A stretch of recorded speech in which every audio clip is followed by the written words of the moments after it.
Auto-domestication and the dream of the planet.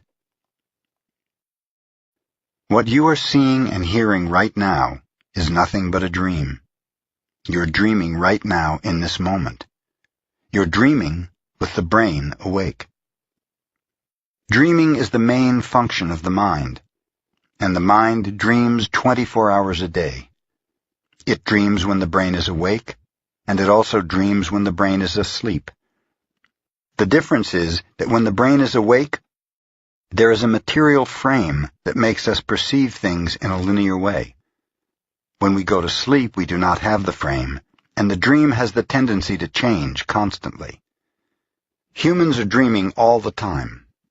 Before we were born, the humans before us created a big outside dream that we will call society's dream, or the dream of the planet.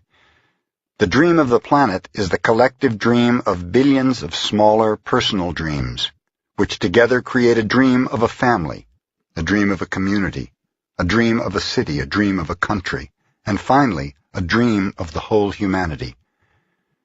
The dream of the planet includes all of society's rules, its beliefs, its laws, its religions, its different cultures and ways to be, its governments, schools, social events, and holidays. We are born with the capacity to learn how to dream, and the humans who live before us teach us how to dream the way society dreams. The outside dream has so many rules that when a new human is born, we hook the child's attention and introduce these rules into his or her mind. The outside dream uses mom and dad, the schools, and religion to teach us how to dream. Attention is the ability we have to discriminate and to focus only on that which we want to perceive. We can perceive millions of things simultaneously, but using our attention, we can hold whatever we want to perceive in the foreground of our mind. The adults around us hooked our attention and put information into our minds through repetition. That is the way we learned everything we know. By using our attention, we learned a whole reality, a whole dream. We learned how to behave in society, what to believe and what not to believe, what is acceptable and what is not acceptable, what is good and what is bad, what is beautiful and what is ugly, what is right and what is wrong. It was all there already, all that knowledge, all those rules and concepts about how to behave in the world. When you were in school, you sat in a little chair and put your attention on what the teacher was teaching you. When you went to church, you put your attention on what the priest or minister was telling you. It is the same dynamic with mom and dad, brothers and sisters. They were all trying to hook your attention.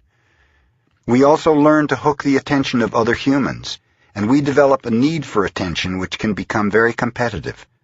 Children compete for the attention of their parents, their teachers, their friends. Look at me, look what I'm doing. Hey, I'm here.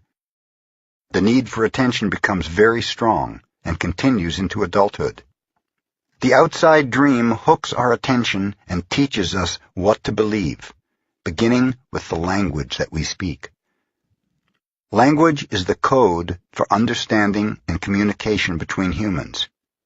Every letter, every word in each language is an agreement. Once we understand the code, our attention is hooked, and the energy is transferred from one person to another. It was not your choice to speak English. You didn't choose your religion or your moral values. They were already there before you were born. We never had the opportunity to choose what to believe or what not to believe. We never chose even the smallest of these agreements. We didn't even choose our own name. As children, we didn't have the opportunity to choose our beliefs, but we agreed with the information that was passed to us from the dream of the planet via other humans. The only way to store information is by agreement. The outside dream may hook our attention, but if we don't agree, we don't store that information. As soon as we agree, we believe it, and this is called faith. To have faith is to believe unconditionally. That's how we learn as children. Children believe everything adults say. We agree with them, and our faith is so strong that the belief system controls our whole dream of life. We didn't choose these beliefs, and we may have rebelled against them, but we were not strong enough to win the rebellion. The result is surrender to the beliefs with our agreement. I call this process the domestication of humans. And through this domestication, we learn how to live and how to dream. In human domestication, the information from the outside dream is conveyed to the inside dream, creating our whole belief system. First, the child is taught the names of things: mom, dad, milk, bottle. Day by day, at home, at school, at church, and from television, we are told how to live, what kind of behavior is acceptable. The outside dream teaches us how to be a human. We have a whole concept of what a woman is and what a man is, and we also learn to judge. We judge ourselves, we judge other people, we judge the neighbors. Children are domesticated the same way that we domesticate a dog, a cat, or any other animal. In order to teach a dog, we punish the dog, and we give it rewards. We train our children whom we love so much the same way that we train any domesticated animal, with a system of punishment and reward. We're told, "You're a good boy," or "You're a good girl," when we do what Mom and Dad want us to do. When we don't, we are a bad girl or a bad boy. When we went against the rules, we were punished. When we went along with the rules, we got a reward. We were punished many times a day, and we were also rewarded many times a day. Soon we became afraid of being punished, and also afraid of not receiving the reward. The reward is the attention that we got from our parents or from other people like siblings, teachers, and friends. We soon develop a need to hook other people's attention in order to get the reward. The reward feels good, and we keep doing what others want us to do in order to get the reward. With that fear of being punished and that fear of not getting the reward, we start pretending to be what we are not, just to please others, just to be good enough for someone else. We try to please Mom and Dad, we try to please the teachers at school, we try to please the church, and so we start acting. We pretend to be what we are not because we are afraid of being rejected.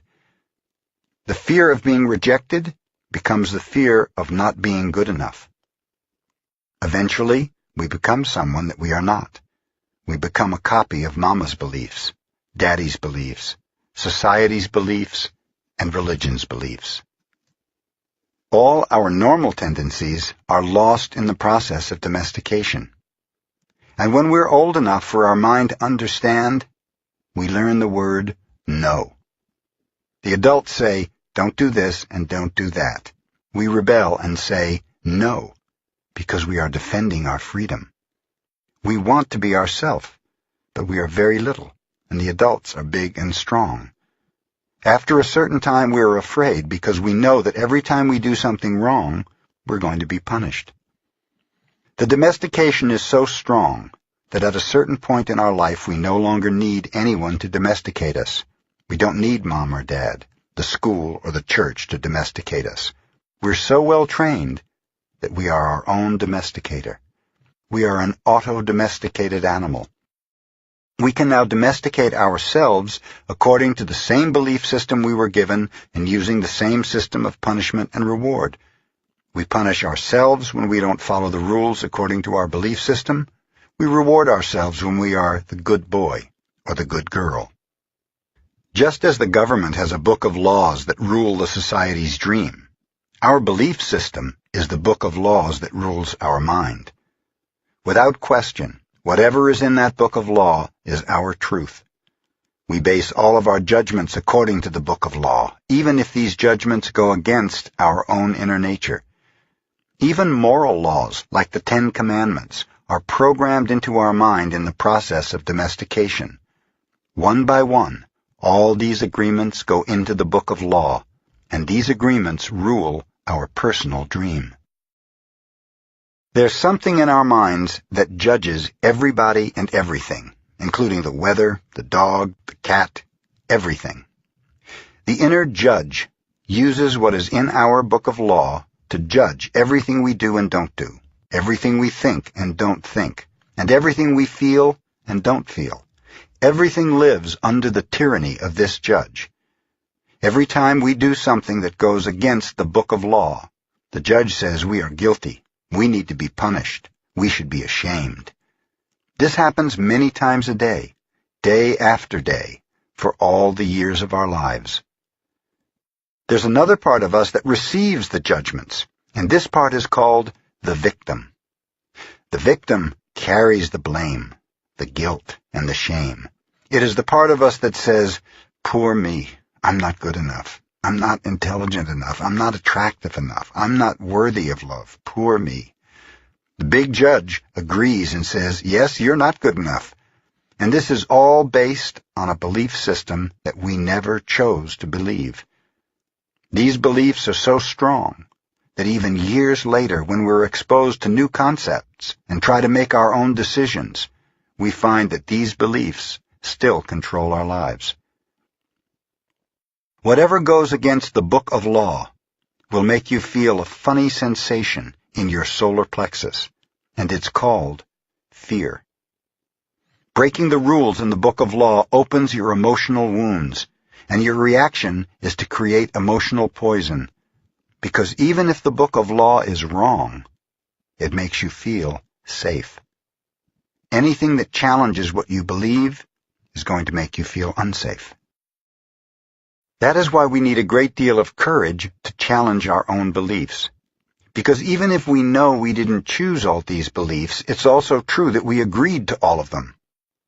The agreement is so strong that even if we understand the concept of it not being true, we feel the blame, the guilt, and the shame that occur if we go against these rules. All these laws exist in our mind. We believe them. And the judge inside us bases everything on these rules. The judge decrees, and the victim suffers the guilt and punishment. But who says there is justice in this dream? True justice is paying only once for each mistake. True injustice is paying more than once for each mistake.